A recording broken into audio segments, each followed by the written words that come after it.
Pinapigilan ni Willie Revillame na talakan sa ere si Miss Manila Alexandra Abdon noong Lunes, December 14. Hindi kasi sumipot si Alexandra sa nakatakda sana niyang guest appearance sa Wawawin Tutuktuin. Noong Biyernes, December 11, nangako si Alexandra na mag-guest ito sa show upang maka-showdown sana si Herlyn Hipon Girl Budol, pero hindi nakarating ang Miss Universe Philippines 2020 candidate. Pahayag ni Willie, dapat si Miss Manila guest natin, ano raw pala, merong shoot. Wala nang ginawa yung mga Miss Universe, kundi mag-shoot. Sorry, hindi ka na namin mag-guest na. Hindi mo kami binigyan ng pagkakataon na makilala at makasama ka. Sinabi natin sa kanya nung Friday, i-guest natin siya. Nag-commit ka. Sayang. Dapat ikaw ang co-host ko, Miss Manila.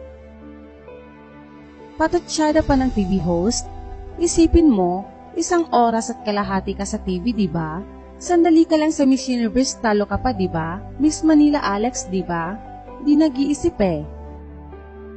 Kapag tinawagan ka ng tututuin wawawin ng staff namin, cancelin mo lahat. Dahil dito ang exposure mo, 21 million sa social media, 86 million sa telebisyon ang nanonood araw-araw.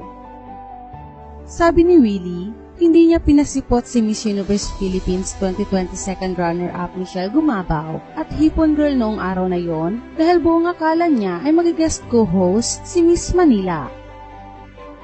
Hindi ko na nga lang pinapasok si Hipon tsaka si Michelle para ikaw guest co-host ko.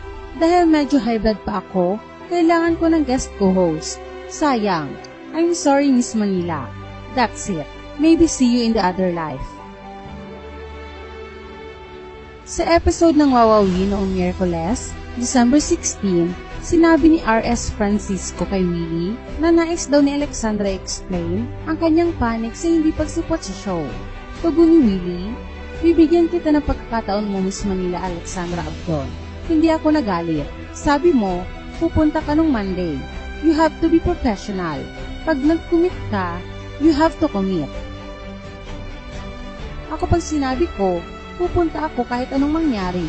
Gagawa ako ng paraan. Ganun dapat. It's a commitment.